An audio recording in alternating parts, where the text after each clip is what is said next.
أعوذ بالله من الشيطان الرجيم بسم الله الرحمن الرحيم إنما المؤمنون الذين آمنوا بالله ورسوله নিশ্চয়ই মোমেন তারা যারা ঈমান এনেছে আল্লাহর প্রতি এবং তার রাসূলের প্রতি। ওয়াইজা কানু মাহু আলা আমরান জামেন, যখন তারা থাকবে রাসূল সাল্লাল্লাহু আলাইহি ওয়াসাল্লামের সাথে আলা আমরান জামেন কোনো সমষ্টিগত কাজে যখন কেউ রাসূল সাল্লাল্লাহু আলাইহি ওয়াসাল্লামের সাথে থাকবে। সমষ্টিগত কাজ বলতে মনে করেন একটা মসজিদ নির্মাণ, রাস্তা নির্মাণ, ঘর নির্মাণ বা যুদ্ধের জন্য যেতে হবে, এগুলি সমষ্টিগত কাজ। তো আল্লাহ বলেন যখন তারা থাকবে মাহু রাসূল সাল্লাল্লাহু আলাইহি ওয়াসাল্লামের সাথে আলা আমরান জামেন কোনো সমষ্টিগত কাজে, তো লাম ইয়াযাবু হাত্তা ইস্তাআযিনুহু, তারা চলে যাবে না যতক্ষণ না অনুমতি নেবে রাসূল সাল্লাল্লাহু আলাইহি ওয়াসাল্লাম থেকে। অনুমতি না নিয়ে চলে যাবে না। ইন্নাল্লাযীনা ইস্তাআযিনুনাকা, নিশ্চয়ই যারা আপনার থেকে অনুমতি চায়, অনুমতি গ্রহণ করে, উলাইকাল্লাযীনা ইউমিনুনা বিল্লাহ, তারাই হলো ওরা যারা ঈমান এনেছে আল্লাহর প্রতি ও রাসূল এবং রাসূলের প্রতি। ফাইজা ইস্তাআযানুকা লিবাযি শাআনিহিম, অতএব যখন অনুমতি চায় তারা আপনার কাছে, লিবাযি শাআনিহিম, তাদের কোনো কাজের জন্য, ফাযান লিমান শি'তা মিনহুম, আপনি অনুমতি দিন, লিমান শি'তা মিনহুম, তাদের মধ্যে যাদেরকে আপনি মনে করেন, তাদেরকে আপনি অনুমতি দিন। ওয়াস্তাগফির লাহুমুল্লাহ, এবং তাদের জন্য আল্লাহর কাছে ক্ষমা প্রার্থনা করুন। ইন্নাল্লাহা গাফুরুর রহিম, নিশ্চয়ই আল্লাহ তাআলা ক্ষমাশীল দয়াময়। তো সামাজিক কাজকর্ম, এটা রাসূল থেকে আল্লাহ তাআলা আমাদেরকে শিক্ষা দিচ্ছেন।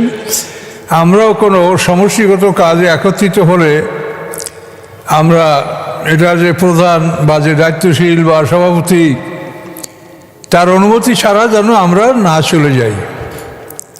অনেক সময় দেখা যায় যে একটা সমষ্টিগত কাজে অনেক লোক সমবেত হয়েছে, শেষ পর্যন্ত সামান্য কিছু লোক আছে আর সব চলে গেছে, নাই কে কোথায় গেছে খবর নাই।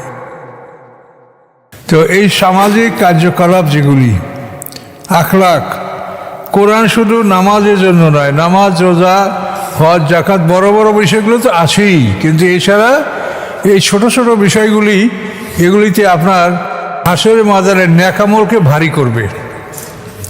এই ছোট ছোট আমলগুলি যেগুলো কোরআনে বলা আছে, হাসরের ময়দানের নেকের পাল্লা ভারী করবে এই কাজগুলি। কাজে এই জন্য শুধু নামাজের উপরই আপনি নির্ভরশীল হবেন না, কোরআনে আল্লাহ যা বলছে সবগুলি করবেন। আর একবার বলা লাগবে তর্জমা, ইন্নামাল মুমিনুনা,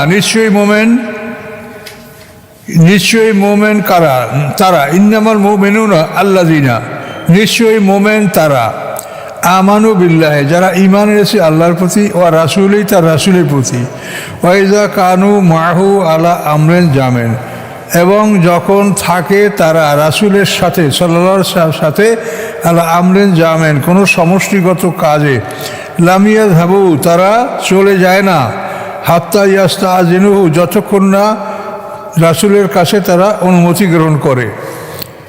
ইন্নাল্লাযীনা ইস্তাআযিনুনাকা, নিশ্চয়ই যারা আপনার কাছে অনুমতি গ্রহণ করে, উলাইকাল্লাযীনা ইউমিনুনা বিল্লাহ, তারাই হলো ওরা যারা ঈমান এনেছে আল্লাহর প্রতি ও রাসূল এবং তার রাসূলের প্রতি। ফাইজা ইস্তাআযানুকা, অথবা যখন তারা আপনার কাছে অনুমতি চায়, লিবাযি শাআনিহিম, তাদের কোনো কাজের জন্য, ফাযান, আপনি অনুমতি দেন, লিমান শি'তা মিনহুম, তাদের মধ্যে যাদেরকে আপনি ইচ্ছা করেন। ওয়াস্তাগফির লাহুমুল্লাহ, এবং তাদের জন্য আল্লাহর কাছে ক্ষমা প্রার্থনা করেন। ইন্নাল্লাহা গাফুরুর রহিম, নিশ্চয়ই আল্লাহ তাআলা ক্ষমাশীল দয়াময়।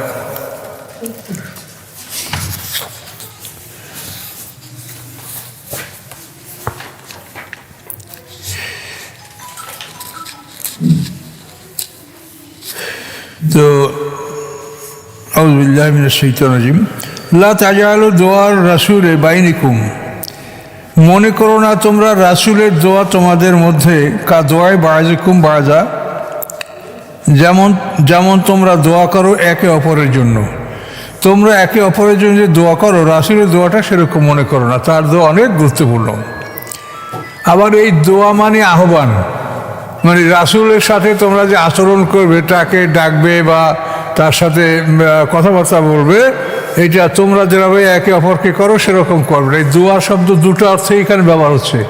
দোয়া মানে ডাকা, আবার দোয়া মানে প্রার্থনা।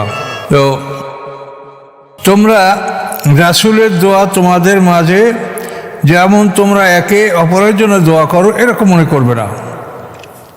রাসূলের দোয়া অত্যন্ত গুরুত্বপূর্ণ, যেহেতু পিছনে দোয়ার কথা বলা হয়েছে, এই জন্য আমরা এতে অর্থাৎ দোয়া করতে পারি। আবার দোয়া মানে ডাকা, রাসূলকে তোমরা ওভাবে ডাকবে না যেরকম তোমরা আপোষে একে অপরকে ডাকো। তাকে অত্যন্ত সম্মানের সহিত ডাকবে। আল্লাহ কোরআনে তাকে কত সম্মান দিয়েছে, তাকে নাম ধরে আল্লাহ কোরআনে কোথাও ডাকেনি।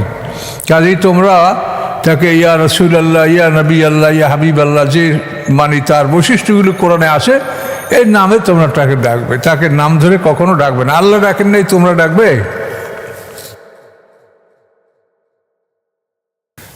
কদ ইয়ালামুল্লাহুল্লাযীনা ইয়াতাসাল্লুনা মিনকুম লিওয়াজা, অবশ্যই জানেন আল্লাহ তাআলা তাদেরকে, ইয়াতাসাল্লালুনা যারা চলে যায় তোমাদের মধ্যে হতে, লেওয়াজা আড়াল করে। ওই যে আগে বলছেন না রাসূলের অনুমতি না নিয়ে যাবে না, এই হাতে বলছেন কদ ইয়ালামুল্লাহ, অবশ্যই জানেন আল্লাহ তাআলা তাদেরকে যারা চলে যায় তোমাদের মধ্যে হতে, লেওয়াজা আর করে, আড়াল করে চলে যায়, নিজেদেরকে লুকিয়ে চলে যায়। ফালিয়াহযারিল্লাযীনা ইউখালিফুনা আন আমরি, তারা যেন ভয় করে, কারা? আল্লাযীনা, যারা, ইউখালিফুনা আন আমরি, যারা বিরোধিতা করে রাসূলের আদেশের। যারা রাসূলের আদেশের বিরোধিতা করে তারা যেন ভয় করে যে তাদের শাস্তি হতে পারে। কি ভয় করবে? আন তুসিবাহুম ফিতনা, যে তাদের উপরে এসে যাবে কোনো দুর্যোগ, কোনো শাস্তি। আও ইউসিবাহুম আযাবুন আলীম, অথবা এসে যাবে তাদের উপরে বেদনাদায়ক শাস্তি। তো আল্লাহ রসুলের আদেশ অমান্য করলে বা তার থেকে মানে সমষ্টিগত কাজে যোগদান করার পরে অনুমতি ব্যতীত চলে গেলে তাদের উপরে শাস্তি আসতে পারে, বেদনাদায়ক শাস্তিও আসতে পারে।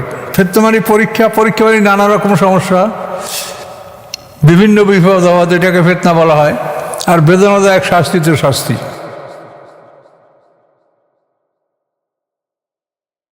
আলা, তোমরা সাবধান হও, সতর্ক হও।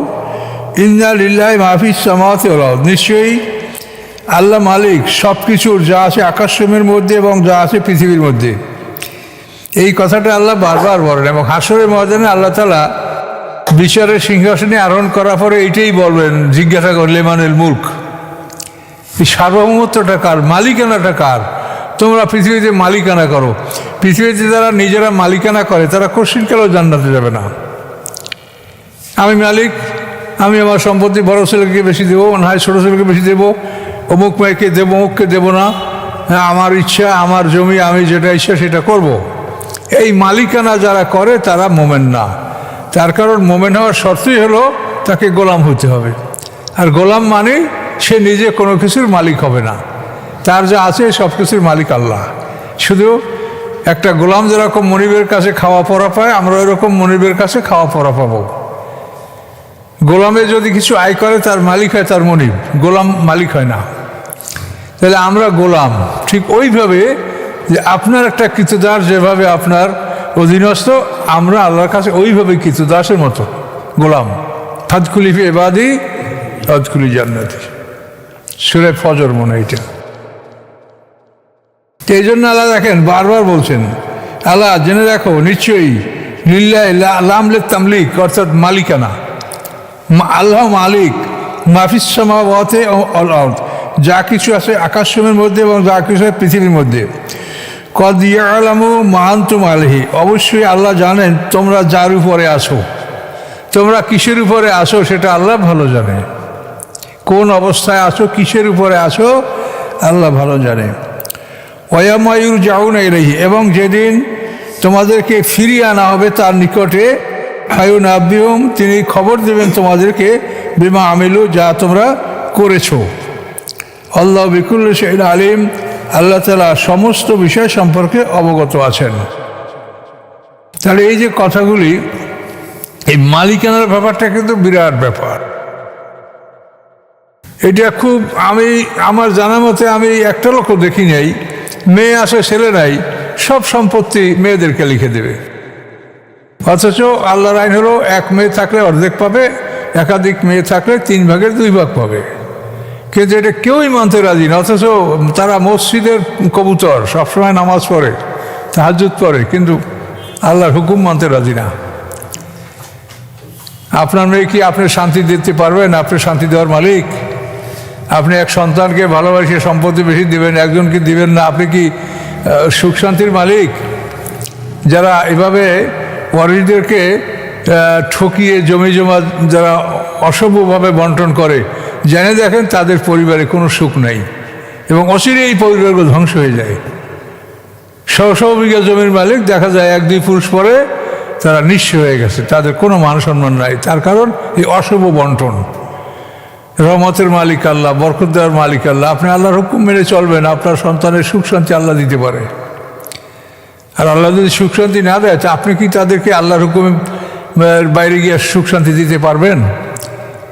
এগুলি তো আমরা মানি না। আমরা শুধু লেবাস পোশাক, টুপি, দাড়ি জামা পরিয়ে আমরা বাস মুসল্লি, আমরা ভেস্তে দাবিদার। কিন্তু এটা তো না। আল্লাহ তো তার আইন যেগুলো বলছে, কোরআনে যত জায়গায় মুত্তাকিনের কথা বলছে, সেখানে তো বলা হয় না যে তুমি দাড়ি টুপি জামা মানি মুত্তাকিন, বলা হয়েছে? আলিফ লাম মিম যালিকাল কিতাবু লা রাইবা ফীহি, এরপর কি? হুদাল্লিল মুত্তাকিন। এই যে মুত্তাকিনরা আল্লাযীনা ইউমিনুনা বিল গায়ব ওয়া ইউকিমুনাস সালাহ ওয়া মিম্মা রাযাকনাহুম ইউনফিকুন ওয়াল্লাযীনা ইউমিনুনা বিমা উনজিলা ইলাইকা ওয়া উনজিলা মিন ক্বাবলিক ওয়া বিল আখিরাতি হুম ইউকিনুন। এই 5টা যদি থাকে, উলাইকা আলা হুদাম মির রাব্বিহিম ওয়া উলাইকা হুমুল মুফলিহুন। যেখানে আপনার দাড়ি টুপি জামা পাগড়ি কি বসে, তা আমরা তো এইটা নিয়েই সমাজে পিড়াপিড়ি করছি সবসময়। একজনকে ইমামতি করতে দেওয়া হয় না যদি তার জামা মানে মতো নয়, জামা ফাড়া হয় বা একটু ছোটো হয়, হ্যাঁ, তাহলে তাকে ইমামতি দেওয়া হয় না। বড় এক যুব্বওয়ালা, কিরাত জানে না, কিছু জানে না, তার ইমামতিতে দেওয়া হয়। আমরা তো এই শিখেছি এবং এইটা আমরা মানুষকে শিখিয়েছি। আপনি লেবাস পোশাক পরেন, এই বিল্ডিংটা করে রং করা ভালো, কিন্তু বিল্ডিং না করিয়ে যদি কাদার উপরে রং করেন, তো এই রং তো বর্ষা পানি লাগলেই সব হিজিবিজি হয়ে যাবে। কাজে আগে বিল্ডিং পাকা করেন, পরে রং করেন, আগেই রং করেন না। তো এটা সূরা এখানে সমাপ্ত হলো।